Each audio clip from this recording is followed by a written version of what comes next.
크림빵 아빠 뺑소니 사건이라고 있어요. 예, 예. 화물차 운전기사가 이제 피해자이고 20대 가장이었는데요.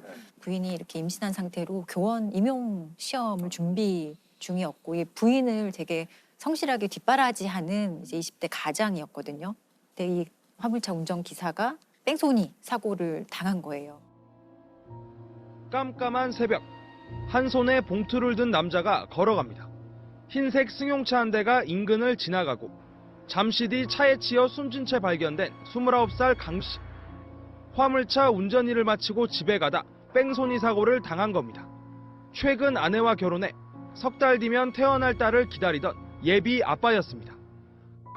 사실 뭐 뺑소니 사건이 이 사건만 있는 게 아니지만 이렇게 국민적인 관심을 끌었던 이유가 마지막으로 이 피해 남편이 부인에게 보낸 문자 메시지가 이제 공개가 되면서 사람들이 이 사건에 관심을 가질 수밖에 없었는데 문자 내용이 좋아하는 케이크는 없어서 못 샀는데 대신에 크림빵을 샀는데 가진 것은 없지만 우리 뭐 아이에게 뭐 부끄럽지 않게 잘 살아가자 이런 식의 이제 문자 메시지가 공개가 되어서 당시 어떤 그 가족의 상황이라든지 이런 것들 때문에 사람들이 검거가 되지 않는 상황을 좀 답답해하면서 그 네티즌들이 아예 수사대를 구성을 하면서 검거하기 위해서 자료도 공유하고 그렇게 시작을 했었어요.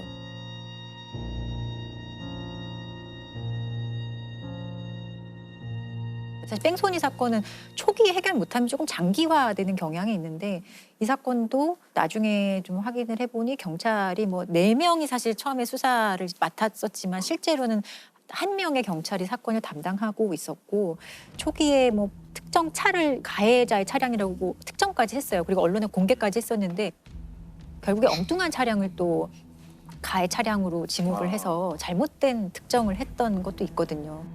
그러다가 범행 장소에서 100m 떨어진 차량 정비소에 CCTV가 있다라는 제보를 받고 가해자를 좀 특정할 수 있었던 자료가 있었고 그런 과정에서 가해자가 수사망이 좁혀오자 좀 심리적으로 압박을 받아서 범행 19일 만에 스스로 자수를 하게 되어서 검거하게 되었어요.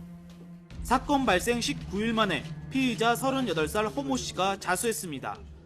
청주지방법원은 피해자를 지고 그대로 도주해 결국 만삭의 아내를 남겨둔 채 숨지게 했으며 수사가 진행되는 것을 알고도 부품을 구입해 직접 수리하는 등 사고를 은폐하려 한 정황이 인정된다고 밝혔습니다. 법원이 운전자 허 씨에 대해 징역 3년을 선고했습니다. 그럼 이 사건 이후에 뺑소니 전담반이 네. 다시 부활을 좀 하게 되는 계기가 됐나요? 예, 범인을 좀 적기에 좀 검거하는 그런 뺑소니 광역수사대라는 것도 신설을 해요. 뺑소니가 한 지역에서 일어났다가 또 다른 지역으로 넘어가는 경우도 많거든요. 도주를 하면서.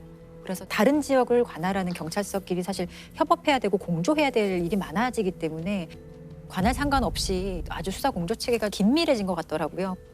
2016년도에 뺑소니 사건 검거율을 보니 거의 99%였어요. 90, 예, 99%였고 다 잡히는 거예요? 예, 사실상 다 잡히는 거고 그리고 사망 사건의 뺑소니는 사실상 검거율이 100%였어요. 다 검거가 되는 상황이 되는 거죠, 이제.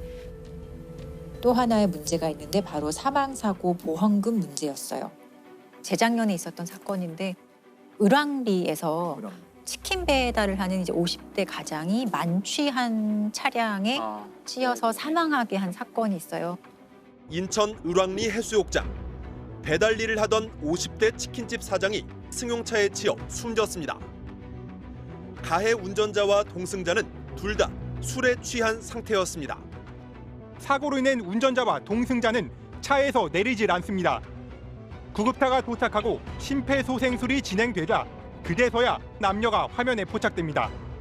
이들은 경찰이 조사할 때도 비틀대고 휘청입니다. 그 코로나 있던 상황에 치킨 배달을 또 하는 과정이었고 또 가해 차량이 만취한 음주운전 차량이었기 때문에 사람들이 많이 관심을 가졌던 사안이고 이 사건을 계기로는 사실 보험에 대한 얘기가 조금 대두가 됐었어요. 실제로 사망 사건이 발생해도 사고 분담금이라고 그러죠. 그거를 분담하고 나면 나머지는 보험사가 다 알아서 보장이 됐던 거예요. 이 을왕리 사건에서도 피해자 유족에게 2억 7천만 원을 이제 보험사가 보상을 해줍니다. 그런데 이 만취 운전자가 냈던 자기 분담금은 고작 300만 원에 불과했거든요. 근데 이게 과연 맞는 일이냐? 왜냐하면 상당히 고의적이잖아요. 음주, 특히 만취를 하고 운전을 했다는 것은 사고에 대한 엄청난 책임이 이미 있는 거거든요. 그런 것들 때문에 이제는 자동차 의무보험에 있어서는 음주운전, 무면허운전, 뺑소니, 약물, 마약 같은 경우에는 인명사고에 대해서 보장을 해주지 않아요. 앞으로 정부는 음주나 무면허 사고를 내면 보험 처리를 못하게 법을 고치기로 했습니다. 앞으로는 음주, 무면허, 뺑소니, 그리고 마약과 약물 사고를 내면 보험사가 지급한 보험금 전체를 가해자에게 받아내게 하기로 했습니다. 사고는 가해자가 냈는데 그게 일반 고객들의 보험금 인상 부담으로 작용하는 게 불합리하다고 판단하여 제도를 개선하기로 하였습니다. 뺑소니라는 게 실수로 일단은 사람을 쳐요. 그 이후에 잘못된 판단을 해서 도주를 하는 방법을 택하는 거라서 사실상 치밀하게 증거를 인멸하거나 완전히 숨거나 그렇게 하기 상당히 어려운 범죄 중에 하나거든요. 실제로는 검거율이 높을 수밖에 없어요. 내가 사고를 내서 누군가 다쳤다 한다면은 최대한 그 사람을 구호하려는 것을 해야 되는 게 너무 당연한 일이거든요. 근데 정말 법률적으로도 그 순간 잘못된 판단을 하고 도망간다? 그때부터는 정말 살인이에요. 맞습니다. 예. 지금 뺑소니 말고 자동차로 일으킨 범죄 중에 굉장히 저한테 기억에 당시에 남았던 그런 사건이 있어요. 저 고등학교 1학년 때 일어난 사건이고요. 여의도 광장 차량 질주 사건. 다들 예, 기억하실 겁니다. 예. 이 사건이 일어난 게 1991년 10월 19일인데 그때는 여의도 공원이 아니라 여의도 광장이었죠. 예. 근데 그 여의도 공원 되기 전에는 거기 정말 다 아스팔트. 예. 지금 한강 둔치처럼 거기 이렇게 많이 갔던 거예요. 예. 맞아요. 그 자전거 타고 롤러스케이팅 타는 분들이 되게 많았어요. 거기서. 이 사고가 일어난 게 토요일이에요. 토요일이고 사람 많이 모였죠. 아이들 자전거 타고 롤러스케이트 타고 하는데 녹색 하이드 한 대가 갑자기 질주를 해서 들어와요. 200m를 가면서 23명을 쳐요. 서울 여의도 광장에서 20살 김용재 씨가 훔친 승용차를 과속으로 몰아 광장에서 주말 오후를 보내던 학생 시민들 사이로 뛰어들었습니다. 김 씨는 KBS 본관 앞길에서 여의도 광장 쪽으로 차를 과속으로 몰아 닥치는 대로 사람을 치어서 12살 지군과 6살 윤군이 그 자리에서 숨졌습니다. 또 학생과 시민 21명이 한꺼번에 중상을 입었습니다. 오늘 사고로 피해를 입은 사람들은 대부분 어린이들로 주말을 맞아 가족이나 친구들과 함께 여의도 광장에 놀러 나왔다가 이 같은 변을 당했습니다. 이 차가 들어오자마자 초등학교 5학년생 자전거 타던 아이를 치어요. 아이는 현장에서 바로 사망합니다. 조금 있다가 6살짜리 아이를 또 칩니다. 이 아이도 바로 사망합니다. 그때 방송 뉴스를 보니까 그 라이드 속도가 시속 100km였다고 해요. 사람들이 알았죠. 아, 저게 사람을 치러 오는 차구나. 막 도망을 가죠. 살인질주네요. 살인질주죠. 네. 현장은 아수라장이 됐죠. 뭐 피투성이에 뭐 부서진 자전거 파편, 뭐 옷가지, 뭐 신발 막 이런 거 널려 있었습니다. 시민들이 일단 그 차 주위로 몰려듭니다. 몰려들어가지고 이거 누가 운전했냐. 막대기랑 이런 걸로 차 유리창을 깨고 그 사람을 끌어냅니다. 끌어냈는데 옆에 있던 여자 중학생이 잡고 가까이 오면 나 찌르겠다. 다행히 너무 이제 이건 정말 하늘이 도운 건데 벨트 버클에 찔려가지고 요거는 이제 그 여학생은 안 다쳤고 옆에 있던 시민들이 칼 든 손을 잡고 완전히 분노해서 붙잡았죠. 경찰차 오고 이제 뭐 앰뷸런스 오고 해서 이 녀석도 경찰서로 데리고 갑니다. 저도 이제 사회부에서 경찰 기자를 할 때 가끔 흉악범 잡힐 때 그 경찰서로 막 가거든요. 그럼 보통 범인들이 이렇게 잠바 같은 거 눌러 쓰고 말 안 해요. 그냥 죽을 죄를 졌습니다. 뭐 이 정도인데 이 녀석은 정말 많이 떠들어요. 왜 그런 일을 저지르셨습니까? 물어보면 카메라 앞에서 사람이 싫어져가지고 그냥 다 죽이고 싶었다. 이제 살아봐야 마찬가지다. 죽고 싶은 마음밖에 없다. 죽자. 뭐 이런 말 막 합니다. 범인이 누굽니까? 김용재라는 사람이었습니다. 사람들이 싫어져 갖고요. 한마디로 그냥 다 죽여버리고 싶어 갖고 뭐 다른 뜻은 없습니다.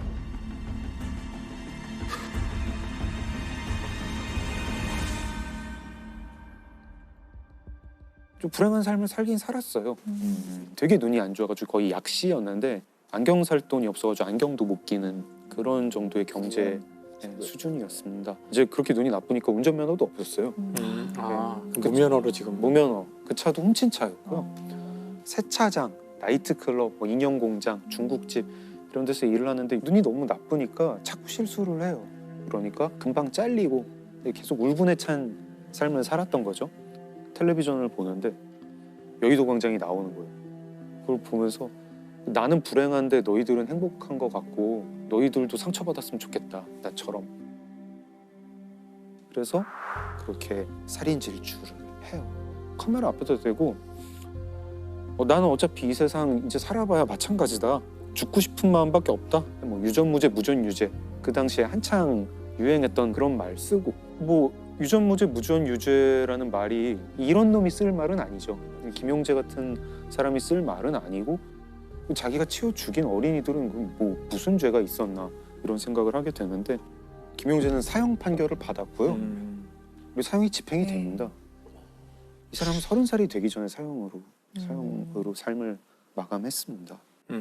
우리가 이제 그런 것들을 사회의 문제라고 이제 가끔 표현하잖아요. 김용재 같은 경우는 자신의 부모나 자기에게 뭔가를 저지른 사람들한테는 조금의 책임이 있을지도 모르죠. 하지만 이렇게 뭉뚱그려서 이런 사회란 것이 나 아닌 모든 인간으로 구성되어 있기 때문에 내가 이 인간 중에 누구라도 해를 입히는 게 복수를 하는 거다는 것도 아주 이상한 개념이에요. 존재하지 않는 거를 설정하고 거기에 복수를 하려고 하는 이상한 생각이죠, 사실은. 이런 어떤 사회적인 분노를 좌절로 이어지기 전에 단계가 뭐냐면 무력감이에요. 내가 이 상황을 극복할 수 없다라고 하는 무력감에 너무 심하게 빠져가지고 결국은 분노로 치환되는 이런 과정을 겪고 있거든요. 전형적인 묻지마 범죄 유형이거든요. 그렇죠. 이런 묻지마 범죄 사건은 이게 접할 때마다 좀 안타까운 생각이 많이 들어요.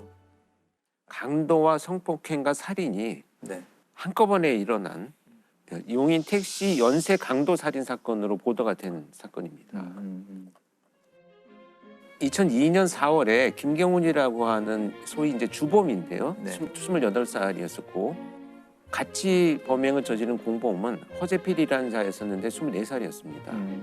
이 김경훈과 허재필이라는 이 두 범죄자들은 용인에 있는 한 골프장 식당에서 일을 하면서 둘이 이제 알게 됐어요. 근데 이제 김경훈이라는 자는 나름대로 어떤 뭐 이 교육자 집안이라고는 합니다. 그래서 뭐 그렇게 어렵게 살지는 않았는데 특수 강도 범죄로 체포가 되어가지고 구속이 됩니다. 4년 실형을 받고 나오거든요. 아마 굉장히 중범죄였던 것 같아요. 어찌됐건 그 범죄를 저지르고 난 이후에 총 전과 7범의 범죄를 저지르면서 계속 범죄를 이어왔습니다. 이제 그 당시의 수사 기록들을 검토를 해보면 대부분 성범죄와 관련된 범죄가 계속 이어져 왔다. 그래서 돈과 여성에 어떤 집착하는 이런 유형이었다라고는 알려지고는 있습니다. 근데 허재필은 의외로 뭐 그런 어떤 그 전과가 없어요. 빚이 좀 있었다 그래요. 근데 당시에 월급이 이제 워낙 얼마 되지 않으니까 김경훈이가 이제 제안을 합니다. 택시로 위장 강도를 해서 너희 빚을 내가 갚아주고 같이 우리가 뭐 유흥비에 쓰자. 그래서 2002년 4월 18일에 이제 범행을 시작하는데요. 둘이서 차를 타고 가가지고 허재필은 트렁크에 숨어 있고 김경훈이가 자신이 알고 있는 여성에게 그날 잠깐 만나자라고 이제 제안을 해서 영동 고속도로 상에 있는 한 휴게소로 이제 유인을 해서 태워서 갑니다. 그리고 그 휴게소에 도착을 한 다음에 트렁크에 숨어있던 허재필이가 나와서 김경훈과 합세를 해서 이 여성한테 금품을 강취를 합니다. 그래서 카드를 강취한 이후에 이 여성을 살해합니다. 그리고 이제 인근에 안매장을 한 뒤에 12회에 걸쳐서 286만 원을 인출을 합니다. 그래서 이제 이 살인을 한 이후에 자신감을 가지죠. 이 범죄자 둘은 이제 우리가 뭔가 해낼 수 있다. 두 번째 사건은 며칠 지난 다음에 두 사람은 주차된 택시에 택시 번호판을 일단 훔칩니다. 그리고 그 위에 있는 캡을, 택시 캡 있잖아요. 그것까지 훔쳐와가지고 자기 차에 장착을 해요. 그러니까 번호판하고 그 캡만 훔쳐서 자기 차에. 그 자기 일반 승용차에 택시로 위장을 한 거죠. 그렇게 이제 택시를 하나 만들어 가지고 용인 일대를 돌아다니기 시작을 합니다. 그리고 그날 밤에 오후 11시경에 수원의 한 도로에서 택시를 기다리던 여성을 이제 차에 자연스럽게 태워가지고요. 현금 2만 원을 강취를 하고요. 신용카드를 빼앗습니다. 그리고 노끈으로 목을 졸라서 살해하고 트렁크에 유기를 하죠. 불과 다음 날 이제 뭐 하루하루 계속 범죄가 이어집니다. 그래서 밤만 되면 택시를 기다리는 여성을 태워가지고 같은 방식으로 범행을 하고 살해를 합니다. 결국은 이거 카드로는 어차피 많은 돈을 뽑을 수는 없잖아요. 그렇습니다. 몇백만 원 때문에 계속 그렇죠. 사람을 죽이고 있다는 건데. 때로는 몇십만 원, 뭐 몇백만 원. 그게 정말 정도. 이해가 안 되는 것 같아요. 근데 이게 되게 중요한 부분이에요. 범행이 탄로날 것 같아서 살인을 저질렀다라고 하는 것이 이 범죄자들의 특징으로 지금 보시면 될 것 같고요. 그리고 나서야 이 범죄자들이 자신들의 범행에 대한 이제 수사망이 좁혀지기 시작을 하니까 갑자기 이제 그 다음 날 패턴을 바꿉니다. 이 번호판과 캡을 떼어내고 3명의 여성이 같이 서 있는 곳에 가서 같이 놀러 가자, 드라이브를 하자 이렇게 이제 유인을 합니다. 유인을 해서 자기 차에 태운 다음에 2명을 성폭행을 하고 또다시 같은 방법으로 노끈으로 피해자들을 살해합니다. 그러다가 이제 체포된 과정을 보면요, 계속 범죄가 이제 성공을 하니까 용인의 한 회사 주차장에서 이제 번호판을 훔치려고 하다가 경비원한테 발각이 됩니다. 그래서 이제 경찰에 신고가 되어가지고 절도 범죄로 경찰이 출동을 해서 이 두 사람 체포를 하는 과정에서 김경훈이 경찰에 도착하기 전에 이제 도망을 가게 됩니다. 도주 하루 만에 경찰은 이제 김경훈의 은신처를 찾습니다. 경찰은 이내 동생을 앞세워 용의자 김 씨가 은신 중인 포항의 한 가정집을 덮칩니다.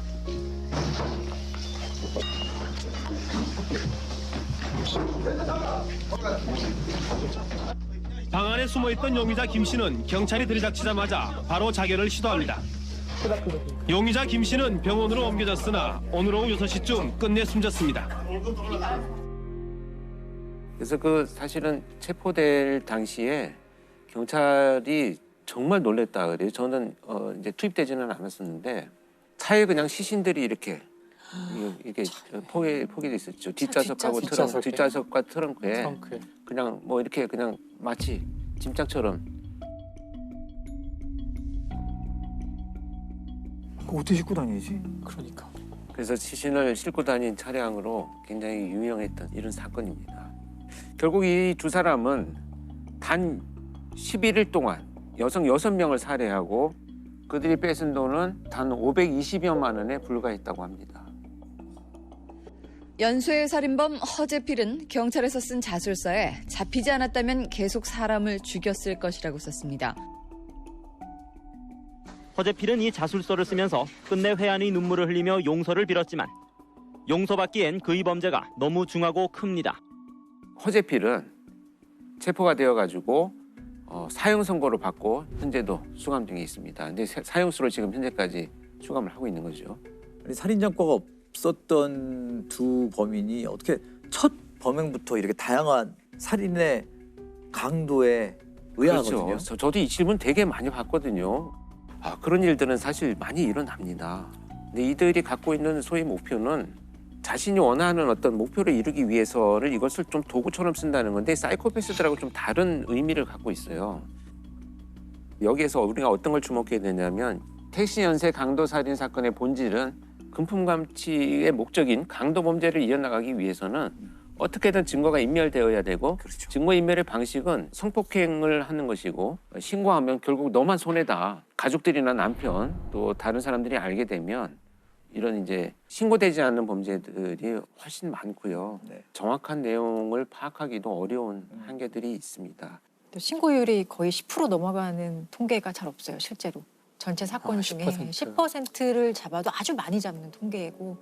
그다음에 여러 연쇄 사건으로 성폭행이 이어진다면 노출의 위험이 높기 때문에 결국 피해자를 살해하는 것이 자신의 금품 강취를 위해서는 필요한 그냥 도구적인 행동과 행위다 이렇게 이어지는 것이죠. 그러니까 쉽게 얘기하면 강도를 저지르려는 자들은 살인이나 성폭력으로 자연스럽게 이어질 수 있다라는 거죠. 그렇죠. 예, 결국은 이어지기도 하고 짧은 시간 안에 혼합되어서 나타나는 것이 우리가 연쇄를 빨리 차단해야 되는 가장 중요한 이유가 되겠습니다. 강도 범죄를 이게 조금 뭐 살인보다는 좀 가벼운 범죄 이렇게 볼 게 아니네요. 그렇죠. 보통 그렇게 보잖아요. 그래서 그래서 그냥 연쇄 강도야 한 10건 저질렀대, 뭐 차량 절도범이 10건 지금 발생을 했대라고 하는 것에 대해서 우리가 좀 심각하게 생각해야 될 필요가 있다, 이렇게 말씀드리고 싶습니다. 연쇄 성범죄자들의 그들만의 특징이 있나요? 연쇄 성범죄자들만의 특징을 몇 가지만 요약을 해보자면, 첫 번째로 범행 도구나 이런 것들을 좀 치밀하게 준비를 하고 납치, 유인, 감금 뭐 이런 것에 굉장히 능숙하기 때문에 피해자들이 저항을 하지 못하는 경우가 많이 나타나고 있습니다. 그리고 익숙한 장소에서 범행을 계속 이어갑니다. 그러니까 자기들이 익숙한 초기 단계에서 범행을 저지를 때 성공한 그런 익숙한 장소들이 있어요. 그다음에 이제 이 여러 연구에 의하면 사실 성범죄라고 하는 것이 성적 만족보다는 피해자에 대한 권력을 행사하고 통제하려는 욕구에서 비롯된다라고 하는 연구들이 굉장히 많습니다. 그래서 이런 그 몇 가지 특징들을 대표적으로 나타내는 범죄가 이중구 연쇄 성폭행 사건으로 알려져 있는 사건입니다. 1998년부터 2005년까지 발생한 사건입니다. 그래서 7년간이요? 7년간 사실 이제 전국을 다니면서 범행을 저질렀는데 DNA로 밝혀진 것만 77건입니다. 나온 것만 DNA 검사로 확인된 것만 77건이고 체포된 이후에 밝혀진 것도 30건 정도가 되고요. 총 184명의 피해자를 남긴 정말 희대의 연쇄 성폭행 사건으로 남아 있습니다.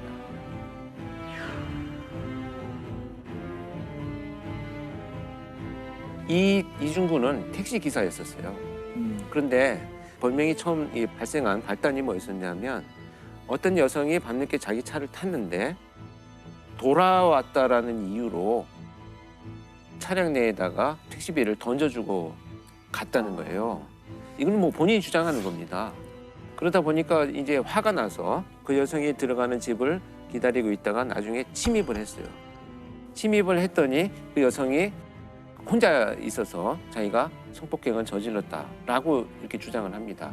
그 이후로 이제 지역을 옮겨가면서 엄청난 연쇄 성범죄를 저지르기 시작을 합니다.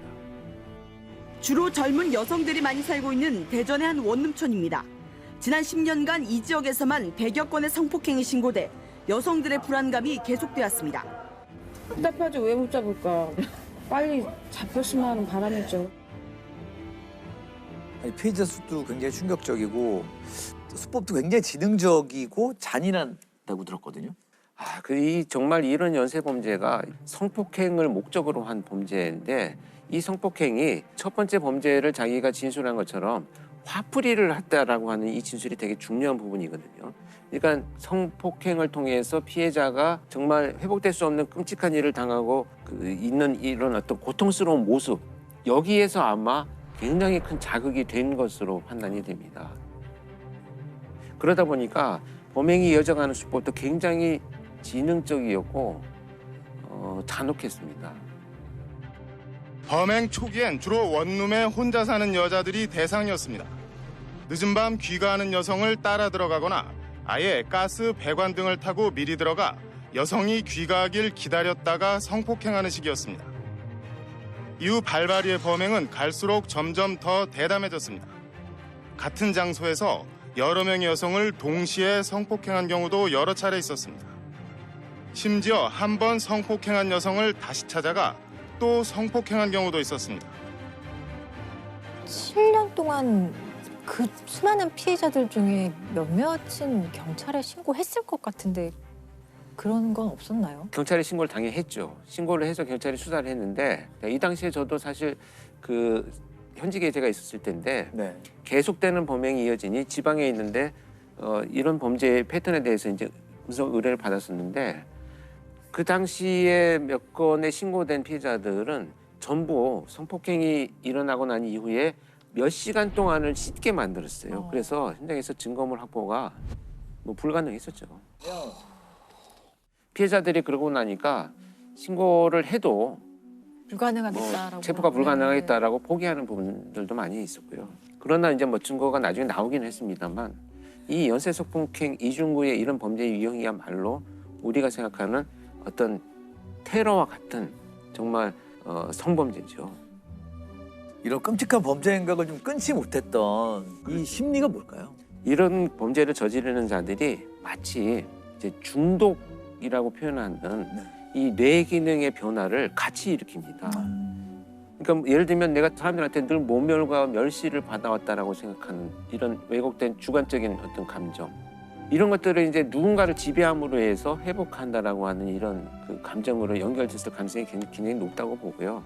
그래서 저는 이 연쇄 성폭행 범죄자들이 성중독이라고 생각을 합니다. 자, 이 잔인했던 이중구의 범죄는 어떻게 마무리가 되나요? 결국은 이제 끝까지 이제 이 여러 군데 지역에서 발생한 범죄자들을 이제 경찰이 신고로 받기 시작하면서 DNA를 확보를 합니다. 발발이 이중구 씨 검거에 결정적인 역할을 했던 것은 DNA 감식 기법. 경찰은 범행 현장에 남겨진 통신과 차량 정보를 모두 뒤져 최소한 2번 이상 등장하는 10명으로 용의자를 압축해 주거지 파악에 들어갔습니다. 이 씨는 용의자 중 한 사람으로 지목됐고 이 씨 집에 남아있는 자녀의 DNA를 확인한 결과 가장 유력한 용의자로 결론 내렸습니다. 이중구의 형량은 어떻게 됐나요? 그래서 이제 그 최종 77건의 성폭행 사건의 범인으로 일단 확정이 되어가지고 무기징역이 선고가 됩니다. 오늘 제가 말씀드린 것은 연쇄 강도 강간 범죄지만 연쇄 범죄는 시작되는 순간 결국 계속되는 자극의 발전으로 진화가 되기 때문에 초반 수사가 중요한 유형의 범죄입니다. 그래서 연쇄 강력 범죄에 대한 연구가 지속되어야 되고요. 그에 따른 실효성 있는 예방 대책도 늘어나야 된다 이렇게 생각을 합니다. 근데 아마도 이제 우리나라에서 있었던 가장 그 엽기적인 이런 사진과 관련된 사진 예술과 관련된 범죄는 그 이동식 사진가 살인 사건이에요. 아, 네, 네. 굉장히 충격적이죠. 네. 1983년 1월 구로구 호암산, 지금은 금천구예요. 금천구 호암산에 낙엽이 쌓인 곳에서 한 여성의 그 시신이 발견돼요. 아이들이 놀다가 시신을 발견하는데 사실 제가 이 지명을 정확히 알고 있는 이유가 이때 제가 초등학교 6학년이었고요. 제가 여기 살았거든요. 저희 뒷산이라고 할 수 있어요. 그래서 어릴 때 그 살인 사건 이야기를 들었던 기억이 어렴풋이 나는데 이때 시신이 발견되니까 경찰이 조사에 들어갔고요. 조사를 해본 결과 24살의 여성으로 밝혀졌고요. 독극물을 먹고 이제 죽은 걸로 사인은. 그 여성은 이발소에서 일하고 있던 여성이었고, 그래서 이발소의 단골 손님들을 중심으로 이제 쭉 탐문 수사가 시작된 거죠. 그래서 이제 거기 단골 손님들을 찾아가서 하나씩 만나는 과정 중에 그 범인인 이동식, 당시 사진 작가라고 하는 사람인데, 이동식은 특수절도 등으로 전과 3범으로 복역을 마치고 나와서 배관공으로 일을 하면서 동시에 사진 작가를 했다고 그러더라고요. 이 사람한테 경찰이 찾아갔어요. 찾아갔더니 자신은 뭐 사진 작가고 하면서 막 사진을 이제 보여주겠다고 보여주는데, 사진이 대부분 그 여성의 누드를 찍은 사진이고, 근데 일부는 되게 엽기적인 장면들이 있는 거죠. 막 사람이 죽어가는 모습 같은 것도 있고, 막 피가 나는 장면도 있고. 근데 자신은 이제 이게 컨셉이라고 하는데, 그 경찰들이 그 사진을 막 열심히 보고 있는 중에 이 사람이 뭔가 사진 한 장을 이렇게 숨기려고 하는 게 포착이 돼요. 그걸 이제 그 눈썰미가 뛰어나신 이제 경찰 한 분이 본 거죠. 그 사진에는 그 하얀 베일을 쓴 여성이 있었는데, 이제 이게 심상치 않아서 확인을 해보니 그 죽은 그 사람이 맞다. 죽은 사람이 맞다. 그래서 이제 이 집에 대한 압수수색이 시작되고, 결국은 집에서 21장의 사진을 찾게 돼요. 이 죽은 여성의 사진을 찾게 되는데, 이 사진을 가만히 보니까 이게 죽어가는 과정을 찍은 거예요.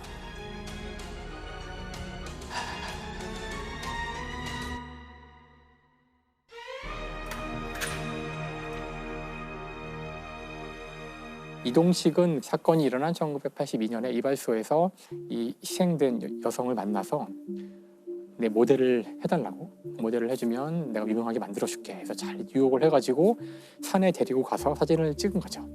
그래서 청산가리가 든 약을 주면서 날씨가 추우니까 감기 걸릴지도 모르니까 이걸 미리 먹어라 이런 식으로. 그걸 먹었더니 이제 그때부터 청산가리에 의한 중독이 시작된 거죠. 그리고 죽어가는 사람을 사진으로 담은 거예요. 근데 일단 본인은 어떻게 둘러댔냐면은 자신이 죽인 게 아니라 그런 설정을 찍은 거고, 그러니까 죽어가는 모습인 척 찍은 연기해라. 거고, 우리는 헤어졌다. 아마도 여성이 나중에 자살을 한 게 아닐까, 뭐 이런 식으로 얘기를 하는 거예요. 근데 좀 사진을 가만히 분석해 보면 그 희생자 주위에 풍경이 있잖아요. 나무도 있고 풀도 있고, 그것과 실제 범행 현장의 모습이 같아요. 그러니까 이게 말이 되려면 헤어지고도 다시 원위치로 가서 그 자리에서 자살했다는 건데, 이건 좀 말이 안 되는 상황이고요. 근데 보다 결정적인 증거는 이 사진을 당시 아주 유명한 그 다른 사진 작가에게 맡기게 돼요. 분석을 맡기게 돼요. 그래서 그 사진 작가가 분석을 하는 과정에서 이제 좀 충격적인 결과가 나오는데, 이게 너무 사진이 그 해상도가 좋다 보니 사람의 솜털까지 다 보이는 정도로 가더라고요. 근데 사람의 이 솜털이 자세히 보면 이렇게 서 있어요. 이렇게. 그렇죠. 서 있는데 사람이 일단 사망을 하면 그때부터 솜털이 서서히 이렇게 눕는다고 하더라고요. 근데 이 사진이 너무나 해상도가 좋아서 솜털이 다 보이는 상황이라서 분석을 통해서 21장의 사진 가운데 1번부터 16번까지는 살아있었고 16번, 17번 사이에 사망을 한 것으로, 그래서 17번부터 22번까지는 솜털이 눕는 걸 볼 수 있죠. 이미 사망한 이유이기 때문에. 그럼 살아있을 때부터 사망할 때까지 찍은 거네요. 그렇죠. 그러니까 이 사실이 밝혀지자 이제 또 말을 바꿔요. 이것은 내가 추구하는 예술의 세계다.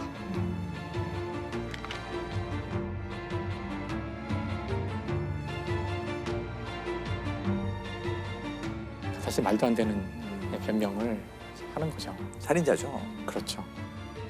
그래서 이제 이 사건이 이제 밝혀지자 이동식의 전 처가 1972년에 행방불명이 됐는데 혹시 이것도 뭔가 관련이 있는 게 아닌가. 그래서 경찰이 각종 여죄 추궁에 들어갔는데 이동식이 이제 말을 오락가락하면서 뭐 자기가 뭐 살해하고 매장했다 그러면서 경찰이 가서 파보니까 없고 뭐 이런 식으로 막 혼란을 주는, 결국은 밝혀지진 않아요. 결국은 그 행방불명된 전처의 행방은 밝혀지지 않고요. 이 사건이 이제 하도 엽기적이다 보니 해외 토픽에까지 소개가 됐대요. 근데 그냥 이 사건은 빨리 묻히게 돼요. 별로 더 이상의 조사가 이루어지지 않고. 그러니까 이게 아마도 당시 그 아시안 게임이나 올림픽을 앞둔 그 정부 입장에서는 뭔가 이 사건을 빨리 정리해야겠다.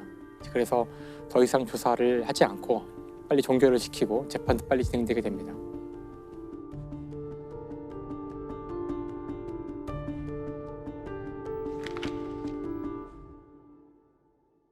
재판부에서는 결국 그 사형을 선고하고 실제로 사형이 집행돼요. 1986년. 82년이니까 네, 86년. 86년에 사형이 집행됩니다.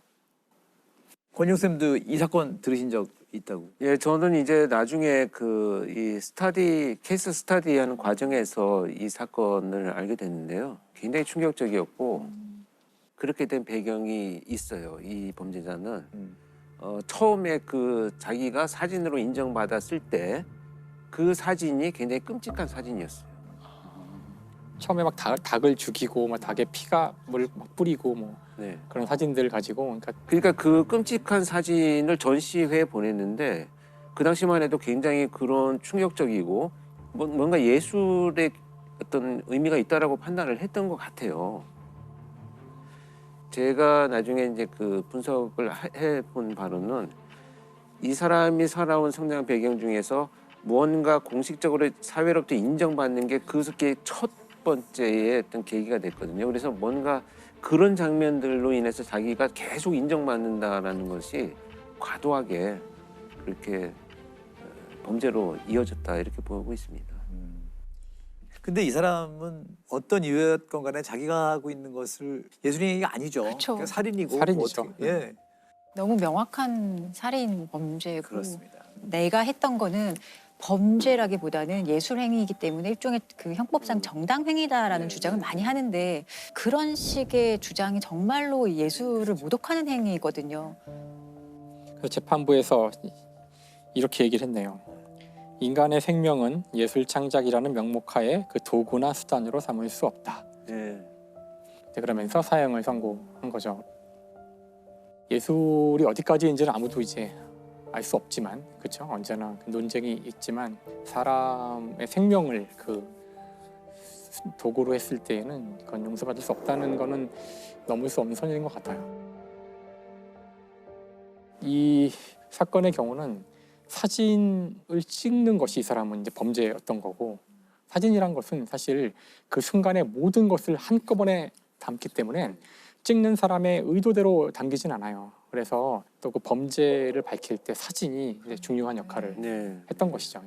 오늘 제가 말씀드릴 사건은 사회를 떠들썩하게 했던 마지막 유괴 사건이라고 봐도 무방할 사건이 97년 8월 30일 날 발생한 사건이고 전현주 아동 유괴 사건이고 이 당시 전현주가 8개월 임신 8개월에 사실 거의 뭐 만삭의 임산부였기 때문에 그것도 사실 좀 놀랍웠던 것 중에 하나예요. 맞아.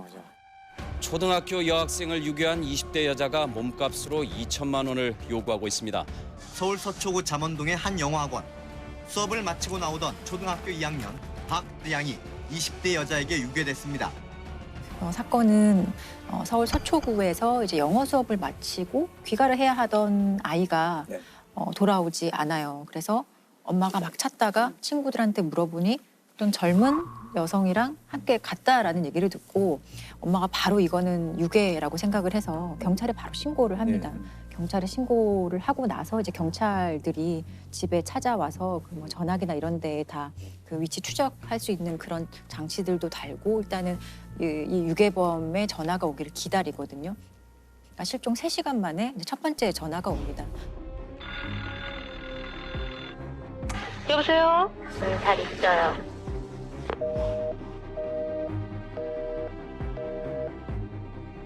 첫 번째 전화는 너무 짧게 통화를 해서 그냥 아이는 잘 있다 요 정도로만 전화를 하고 말거든요. 그래서 통화 시간이 너무 짧아서 어디서 전화가 오는지 그 위치 추적을 그 경찰이 전혀 하지 못해요. 그리고 이게 다음 날 31일이 되어서 다시 한번 전화가 옵니다. 그때는 조금 전화를 길게 해서 이 유괴범의 어떤 전화하는 장소를 특정하는데 이 당시 유괴범의 요구사항이 2천만 원을 가지고 명동 어딘가로 나오라는 얘기를 합니다. 잘 있어요. 우리 애기 뭐 밥은 좀 먹나요? 원하시는 게 뭔가 좀 얘기 좀 해주시겠어요? 2천만 원을 주세요. 2천만 원이요? 아니요, 시간 끌 것도 없고. 한다거나 딴 기술에서 그 카드가 우리 손에 못 들어오면 그렇다면 못 보는 거지. 아, 그러면은. 어디서 전화를 했는지 발신 추적을 했더니 명동에 있는 한 공중전화에서 발신 이력이 있다라고 해서 그 공중전화를 사실 거의 떼가서 거기에 있는 지문까지 채취를 하는 식으로 열심히 노력을 하거든요. 이 당시만 해도 아직 이게 공개 수사가 되기 전이에요. 그래서 사회적으로 사람들은 다 몰랐던 상황이고 그래서 이제 공중전화 인근에 있던 시민들에게 인상착의를 물었는데 시민들이 키가 작은 젊은 여성이었다 이런 얘기를 합니다. 그리고 이후에 같은 날 밤 9시에 한 번 더 전화가 오거든요. 그날 전화에서도 사실 똑같은 얘기를 합니다. 2천만 원을 가지고 어디로 오라라고 얘기를 하고 근데 이미 명동에서 발신된 이력이 있기 때문에 형사들이 명동에 이미 가 있었거든요. 그래서 전화를 통화하는 동안에 이 발신의 위치를 확인을 하거든요. 그러니까 명동의 한 카페에서 전화가 걸려왔다는 걸 확인하고 전화를 거의 하는과 동시에 경찰들이 그 현장 카페에 막 올라가요. 출입문도 하나밖에 없었고 출입문도 이제 봉쇄를 하고 현장의 카페 안에 있던 사람들을 이제 다 확인을 하는데 당시에 13명이 있었고 12명의 여성과 한 명의 남성이 있었다고 하거든요. 그중에 특히나 이 전현주는 당시에 임신을 하고 있었는 누가 봐도 임신부의 모습이기 때문에 지금 너무 내가 놀라서 너희가 이렇게 경찰이 들이닥쳐서 출입문도 봉쇄하고 사람들을 막 조사하니 아이가 너무 막 놀라서 내가 바로 병원을 가봐야겠다 이런 식으로 해서 현장을 자꾸 나가려고 해요. 근데 막 사람들도 주변에서 임신부가 저러니까 내보내줘야 하는 거 아니야 라고 생각을 했고 경찰도 사실은 딱히 특별한 용의점이 없기 때문에 결국 이 임신부 여성의 그 지문만 채취하고 그냥 돌려보내줬고요. 나머지 현장에 있던 사람들도 간단한 신분 조회와 지문 채취만 한 후에 이제 그 카페에서 이제 나갈 수 있게 해줬습니다. 그렇게 좀 사건은 일단 종료가 되고 결국 범인 검거는 못한 거예요. 비공개 수사 기간 동안. 그래서 실종된 지 5일 만에 경찰이 이제 공개 수사로 전환을 하고 공개 수사로 전환을 하자마자 정말 전 국민적인 관심과 또 이 피해자가 살던 지역에서 거의 모든 동네 사람들이 나와서 막 찾고 또 인터뷰도 하고 각종 제보도 막 쏟아지기 시작을 하거든요. 어떻게 얘기하면서 애를 데려가든가요? 그 언니가 오면서요. 우리 좀 가서 여기 다니네 너도 다니냐 그랬어요. 쌍둥이 2명하고 웃으면서 이렇게 얘기하면서 엘리베이터 타는 걸 봤습니다. 수업이 끝난 뒤 학생들은 유괴 용의자의 수배 전단을 손에 쥐고 거리로 나섰습니다. 한편 서초 구민들도 내일 저녁 양을 찾기 위한 긴급 반상회를 개최하기로 했습니다. 그런데 계속 잡지 못하다가 한 9월 11일경에 어떤 중년 남성한테 전화가 와요. 네. 경찰에. 전현주의 아버지였어요. 그래서 왜 전화를 했는지 들어봤더니 전현주가 집에 며칠째 들어오지 않는다. 내 딸이 들어오지 않는데 내 딸 집 앞에 며칠째 계속 형사들이 좀 왔다 갔다 한다. 왜냐하면 그때 카페에서 있었던 그 안에 사실 범인이 있는 거잖아요. 현장에 그 13명에 대해서 경찰이 계속 확인을 좀 했던 거예요. 그래서 경찰이 이 협박했던 그 목소리가 있잖아요. 2천만 원을 달라라는 그 목소리를 들려주니 네 아버지가 내 딸이 맞다라고 했고 그리고 지문을 그 공중전화에서 채취한 지문과 전현주의 지문을 확인해보니 일치하는 것도 이제 경찰이 확인을 했어요. 그래서 전현주가 이제 범인으로 완전히 특정이 되고 결국에는 실종 14일째에 그 전현주는 신림동의 한 여관에서 체포가 됩니다. 아이는 어떻게 됐죠? 아이는 안타깝게도 유괴를 해간 당일에 이미 목 졸라 살해했던 걸로 밝혀졌어요. 이후에 집에 전화하면서 돈을 요구했을 때도 이미 아이는 세상에 없었던 상황이거든요. 오늘 검거된 방대한 유괴 용의자 중 한 명인 전현주 씨가 지금 서초경찰서로 압송되고 있습니다. 경찰은 전 씨가 일단 1,000여만 원의 카드비 때문에 신결동집이 차압당한 적이 있는 데다 지난 1일까지 값으로 껴있던 300여만 원의 카드빚을 갚지 못해 범행을 저지른 것으로 일단 보고 있습니다. 오늘 오후 12시 30분쯤 서울 사당동 51살 이모 씨의 2층 건물 지하실에서 방향은 싸늘한 시신으로 발견됐습니다. 양은 목이 졸려 숨진 듯 목지 위에 상처가 있었고 입과 코에는 청색 테이프가 붙여져 있었습니다. 아니 실종 14일째면은 흔히 말하는 골든타임을 놓친 거 아닌가요? 네, 실종 사건의 골든타임은 3시간이에요. 3시간 이내의 아이를 찾으면 생존 확률이 75%이지만 그 시간 안에 찾지 못하면 사실 사건도 장기화되고 아이가 살아있을 확률이 현저하게 확 떨어지는 거라고 하거든요. 이미 14일이라면 아동 유괴 사건에 있어서는 상당히 시간이 좀 지체가 된 거고 골든타임은 사실 놓친 거죠. 그렇지만 어머니는 바로 유괴임을 직감하고 경찰에 신고를 했지만 빨리 했는데. 예, 어머니의 빠른 대처에도 불구하고 저는 이 사건이 제대로 해결 안 된 것 같아서 더 마음이 아파요. 부모의 제보로 범인을 알았다는 것도 되게 아이러니하네요. 그렇죠. 아버지조차도 이거는 용서받을 수 없는 범죄라고 판단을 했었던 거고 나중에 이 전현주의 진술서라든지 이런 거에 보면 아버지가 자살하라고 했다고 얘기가 되어 있어요. 아버지가 당시에 고위공직자였어요. 예, 꽤나 괜찮은 집안에서 유복하게 자라왔던 사람이고 외국 유학도 갔다 오고 다시 귀국해서 환경도 나쁘지 않은. 나쁘지 않았어요. 문예창작과에 새로 대학을 가서 자기가 하고 싶은 것도 하면서 그렇게 살아왔고 그 과정에서 당시 남편을 만났다고 해요. 남편을 만났는데 이제 극단을 운영하고 그런 것도 별로 수입이 좋지 않고 극단도 좀 운영 상태가 안 좋고 재정 상태가 좀 열악해졌고 전현주 본인도 좀 낭비벽과 사치가 좀 심했다고 해요. 그러다 보니 빚이 생겨났고 이 빚을 해결하기 위해서 아이를 유괴해야겠다. 그리고 당시에 이 아이가 세련된 옷차림을 하고 있었기 때문에 저 아이를 유괴하면 내가 원하는 정도의 돈은 받을 수 있지 않을까라는 말도 안 되는 판단을 한 거죠. 박 대양을 유괴 살해한 혐의로 사형이 구형됐던 전현주 피고인에게 법원이 무기징역을 선고했습니다. 서울지방법원 형사합의 21부는 8살짜리 어린이를 유인해 목 졸라 살해하고서도 아직 살아있는 양 피해자의 어머니에게 돈을 요구한 피고인의 행위는 죄질이 무겁다고 밝히고 전 피고인에게 무기징역을 선고했습니다.